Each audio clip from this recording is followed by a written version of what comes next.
एक छोटा लड़का एक वाटर डीमन को बचा लेता है जो पहले बंदी था, लेकिन राक्षस ने चाल चली और लड़के के साथ अपने शरीर बदल लिए। उसके बाद लड़का राक्षस की जगह पानी में रहने लगा। फिर भी लड़के का दिल अब भी दयालु था। वो गांव वालों को बचाता जो पानी में गिर जाते थे और चुपके से व्यापारी जहाजों को तेज बहती नदियों से गुजरने में मदद करता। एक दिन लड़का पानी में अपना अक्स देखकर उस बात को याद करता जो राक्षस ने उससे कही थी।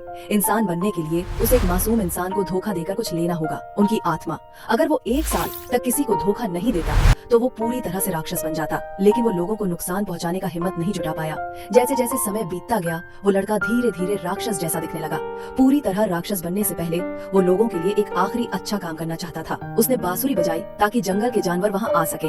लड़के को उनकी मदद की उम्मीद था और साथ मिलकर उन्होंने गाँव वालों के लिए एक लकड़ी का पुल बनाया। सबके मेहनत से पुल जल्दी ही बन गया। जब गांव वाले देखकर पुल को वे सोचने लगे कि ये शैतान का धोखा है, उन्हें बेवकूफ बनाने के लिए, इसलिए उन्होंने वो पुल तोड़ दिया जिसे लड़के ने बनाया था। उस रात लड़का उदास होकर एक चट्टान पर बैठा और चांद की तरफ देखा।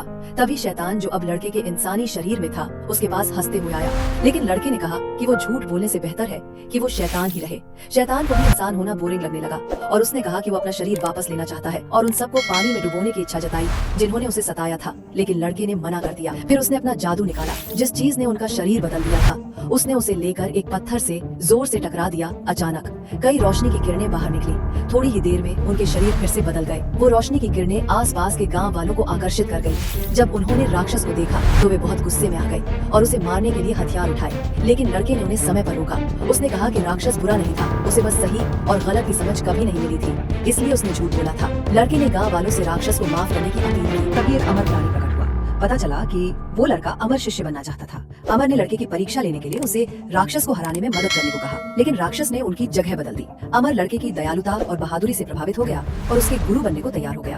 अमर ने लड़के को एक बांसुरी दी। जब लड़के ने बांसुरी बजाई तो सब कुछ अपनी असली हालत में लौट आया। लड़के ने बांसुरी बजाई और टूटा हुआ पुल फिर से पूरा हो गया। तभी जब एक लड़की गिरते हुए लकड़ी के लट्ठे से खतरे में पड़ जाती है तो दानव ने जल्दी से लड़की के सामने कूदकर उसकी रक्षा की। उसी वक्त दानव का हाथ इंसानी हाथ में बदल गया। उसे आखिरकार दया का मतलब समझ में आ गया।